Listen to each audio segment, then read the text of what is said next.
Hi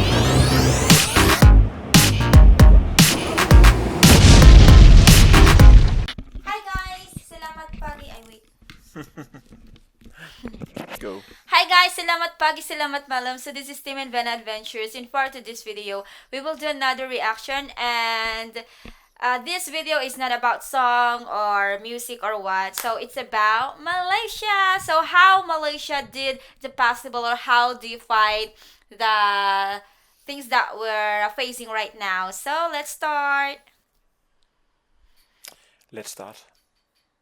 Imagine your country is going through a huge political crisis. You have a new leader, and several states have new governments. To add to this, not only is your country facing political crisis, but also economical, health, and defense. And then, the worst thing that could ever happen happens. The coronavirus hits Malaysia. Malaysia was in some serious trouble. But don't you ever underestimate the power of Malaysians.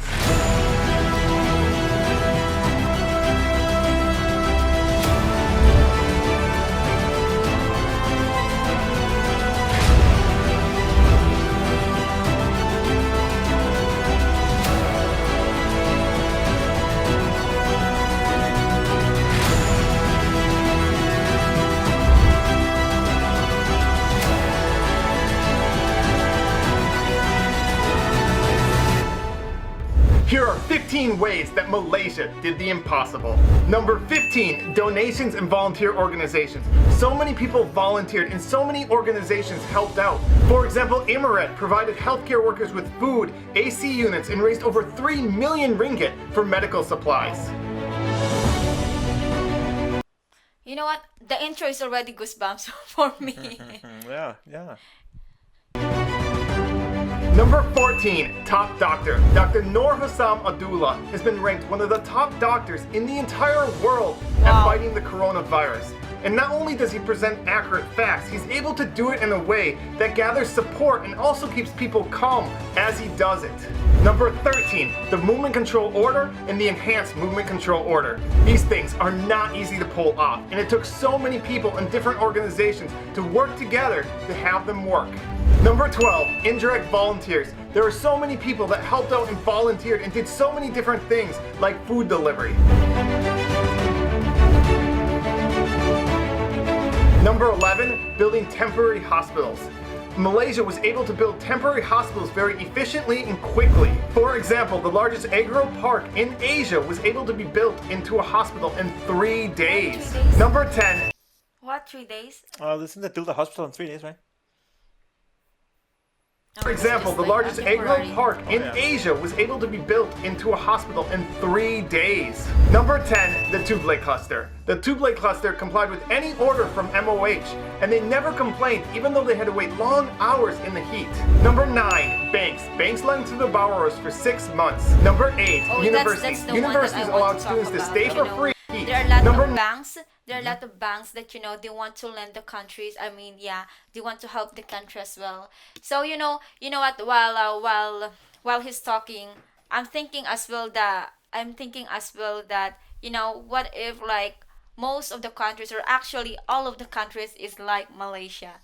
What do you think? I mean, it's not about that, but of course, all of the countries, they're doing a great job. They're fighting the things what's going on right now, but Malaysia's really did a great job while we're watching this one.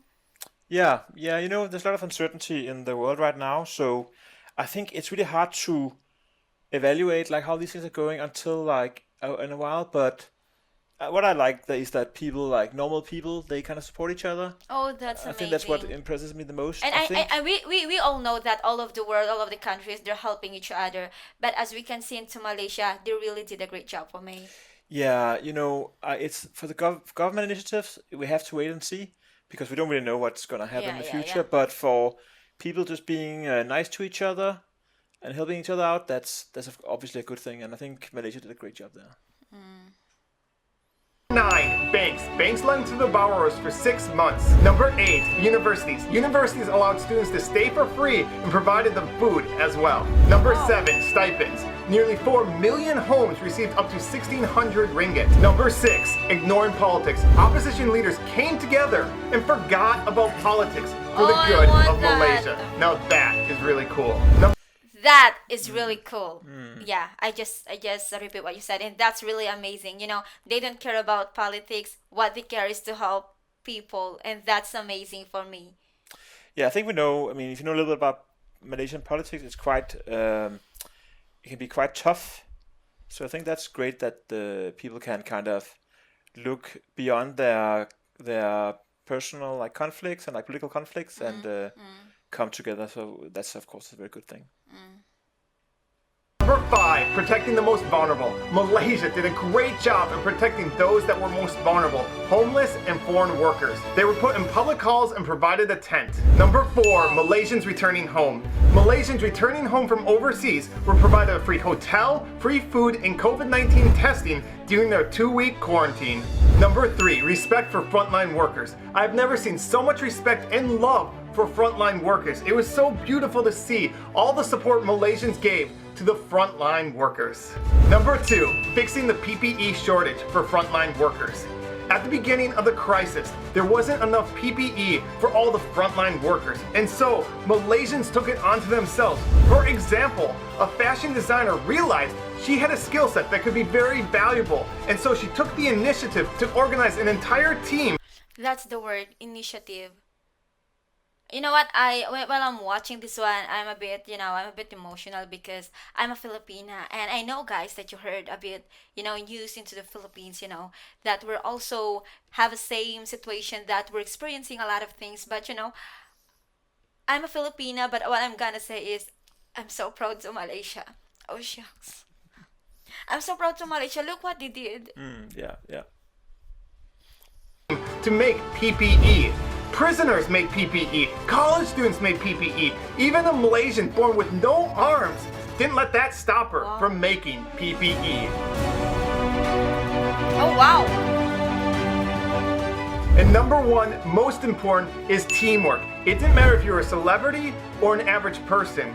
It didn't matter your social status. It didn't matter your gender, your religion, your ethnicity. All Malaysians came together for the better of Malaysia. And that's how Malaysia was able to do the impossible, to go from a country that had 3 times more cases than any other country in Southeast Asia to now being one of the safest countries in the entire world.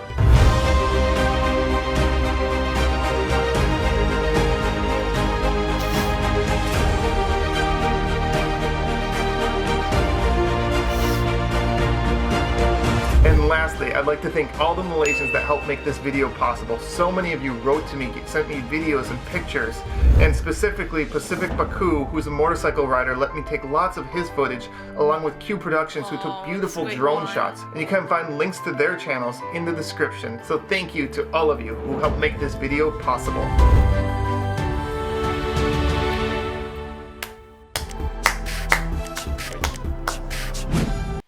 What can you say about it? Yeah, I mean, the thing that for me is the most important in this period of time, right, is just that we kind of think rationally, right, and come together as individuals. So I know there's a lot of stress right now for everyone, like being locked inside their houses, but just like showing a little bit of like care for each other, like for your neighbor and for your compatriots, I think that's important. And it seems like in Malaysia that has happened, like that people are helping each other out. So that's of You know course- what? That all of the country that affected with it's like they're helping each other. They're having like the teamwork. But as we watch into Malaysia, they're really quite good to make it possible. Just like what the title Yeah, say, how yeah. Malaysia did it possible, and that's quite amazing. Yeah, yeah, you know. Because in a one country, you make it possible if you really have the teamwork. Yeah, yeah, definitely. So I hope that we look beyond like all this. I mean, there's all these like can be all this controversy between people, and I hope we look beyond that and just help each other out. And Just like what he said, it's that kind of- it doesn't matter about your status, it doesn't matter about your ethnicity, it doesn't matter your religion, ethnicity, or like status, or you're a celebrity or what. As long as you're helping together, that's boom. That's Yeah. that's what he said a while ago. That's the number one. That's teamwork, I think. Yeah, that's teamwork is important, right? But I think also in this time, right, we have to think about there's a lot of trade-offs and hard decisions, and I think the thing that is most pressing for me, right, is that right now there's no verdict yet, right? So the only thing we can do that for sure is a good thing is just being human to each other. But I think there's a lot of tough decisions, and to be honest, like I don't think anyone knows what is right and wrong right now when it comes to those tough decisions. But at least like as individuals, try and be human and nice to each other. So guys, yeah, be safe and we can do this. Yeah, just be positive and be safe. And thank you so much. This is Tim and Vena again. Bye bye. Thank you. Bye bye.